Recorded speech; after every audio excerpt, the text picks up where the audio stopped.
The men that I do collaborate with ends up being my best friends' husbands. So you here in particular.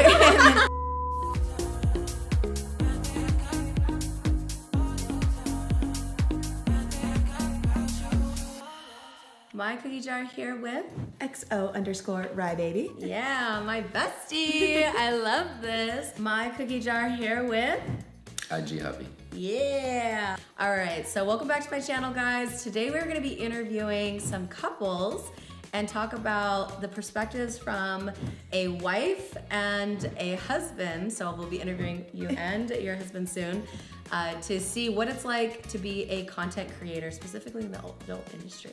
Sounds like fun. All right, let's get into it. The question everybody asks, and I'm sure you get this a lot, whose idea was it to start an OnlyFans? It was mine. Okay. The husbands. Yeah, that's usually the answer. It's usually the answer. So how did that come about? At the time, I was a bikini barista and getting into like Instagram modeling, and so he noticed that some of my coworkers had OnlyFans, and he thought that I'd be good at it since I was already taking pictures to run my Instagram for my barista page and then for my modeling page, which was just like a hobby. And yeah, it just kind of, at first I said no. I said, you're crazy, there's no way. And here we are. He's like, my wife is so hot. We need to make money off this. Yeah, pretty much. I want to hear from your perspective. What was your take on that side of the story? I saw her friends or coworkers doing OnlyFans, and they were making like 10 grand a month, which was crazy back in that day. So I was like, dude, if you could start this, make a couple grand, that'd be great. The big fear of like, once it's out on the internet, what do we do? And you're just like, well, we maybe tow it, and then it kind of just doesn't. But clearly not the case. It took off, and you guys have been wildly successful since then. Yeah, been doing great. Yeah. Fun fact, actually, when I was searching on socials to do collabs, my hubby found IG Hubby, and so we slid into IG Hubby's DMs, and we were like, hey, would you guys ever want to be down to collab? And the rest is history. Yeah, it was a good love story. Good love story. We almost didn't even answer. Well, the funny part is, if you would have slid into her DMs, she deletes them. Because we get so much spam on her For account. sure. Lucky that happened. Yeah, we slid into the right DMs. See, guys, you just gotta slide into the right DMs. So what is your favorite thing about being in the industry? Definitely the people that I've met, but the financial freedom, the independence that you've gained from just like being able to run your own schedule, be able to travel whenever you want to, be able to literally just kind of do whatever it is that you would like to do. For sure. Like, we travel a lot for collabs with people. We travel a lot just to come hang out with friends that we've met, you included, of course. Come see you as often as we can. Right? I know. Gosh, I hate to sound shallow, but it's nice to make a lot of money. It's not shallow, it's nice to be successful. Yeah, for sure. All of our best friends, definitely including you guys, all came from this industry now. Yeah, right. We kind of like found our little niche of people, like our people where we belong. Our group. Yeah, our little group, our lifers. Yeah. How do you feel about your partner when you guys work with other people?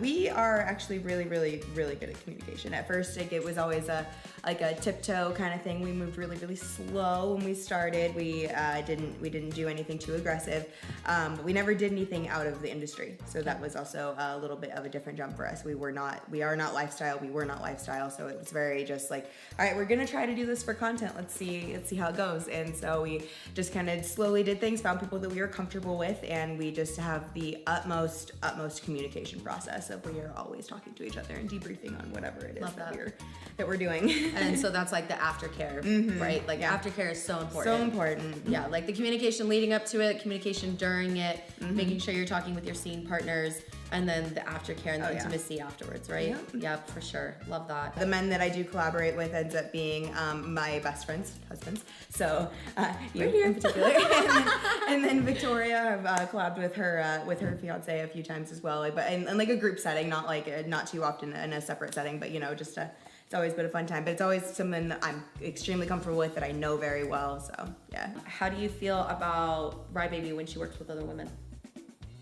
It's great. It's great. It's easy, it's quick. Yeah. Super nice. Just change it up. What about when you guys collab with other men? Has to be the right guy.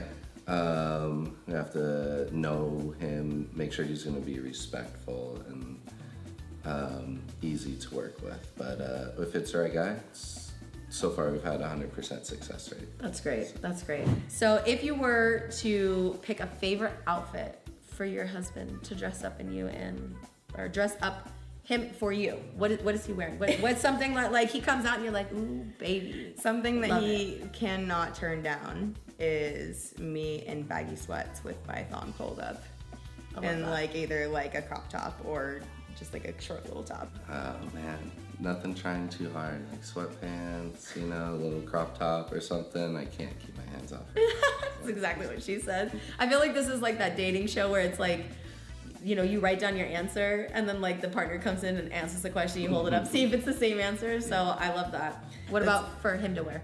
For him, gray sweatpants. Gray sweatpants! Love them gray sweatpants. And there's like smash the like button. Yes, yes, we love gray sweatpants. Gray sweatpants are the My gray sweatpants. Like, when those are on, it's business. This is business.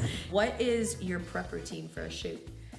So it just kind of depends on the shoot. I'd say definitely a lazy morning most of the time. I like to make sure I'm spending a lot of like mental energy on me, get my coffee, like do my makeup kind of thing, and then just kind of go into the day. We like to, depending on the shoot, more than likely it'll end up being a BGG scene, so we like to start the day with TikToks and just kind of get to know who we're working with based off of, you know, more safer work environment stuff, so that way it's very... Check the vibe. Yeah, you know, you gotta check the vibe, see how they are just behind the camera in a general sense before, you know, you start doing the things, and then... all the things. It's nice to hang out for a minute, and because sometimes we've had to jump into shoots like an hour after we met someone, and it's like really rushed, it's really difficult, but it's nice to at least hang out for like, my ideal scene would be like, hang out for like a half an hour, talk, get to know each other. I might take some sort of enhancer, maybe have a beer or something. Yeah. Just like, because when lights, camera, action, new person's around you, it's all the stress levels through the roof. So like, nice to relax. I'm sure as a male content creator, this leads into my next question, which is, what is the hardest part about being a male creator? I can only imagine you getting ready, two beautiful women, one of which is your wife, and then you're like, all right, let's go, you know? What is the hardest part, do you think, about being a female creator?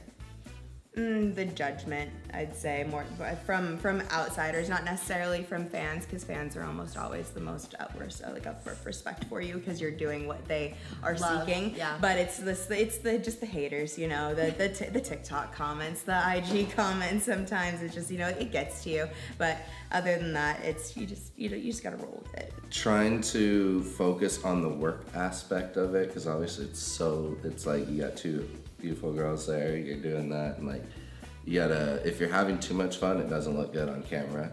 So trying to keep that line drawn where it's work and the angles are gonna look good, blah blah blah. So it's always I think the hardest part would be just like you're constantly thinking of what you're doing, especially being the camera guy. Yeah, and then you're the camera guy. Like if I see my behind the scenes camera, I'm like constantly like glaring into that.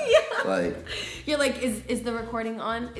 Is the audio? Can you guys hear us back there? Is the light hitting us right? Meanwhile, you're like trying to, you know, do the thing. Bodies around. Yeah, for sure. I totally get that. Last question: if you could be any cookie, what would you be and why? You'll never guess my answer, so it's okay.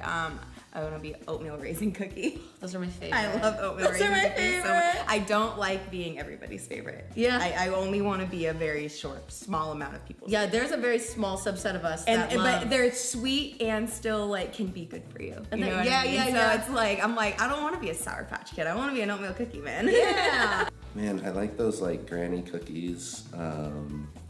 They're like sugar on them. I don't even know what they'd be called. Buy them at the gas station, like granny cookies. Gas station cookies are his favorite. Yes, they I are. love that. They're just really soft and gooey and yummy. They just work. They taste good. I love that. Well, thank you so much. Yeah. You guys, if you guys want to check her out, your link is XO_RyeBaby on every platform. Well, thank you so much, IG Hubby. If you guys want to check out his page or XO RyeBabies, you guys can see them shoot together. All their amazing collabs and all the content that he creates. So thank you so much for being on the show.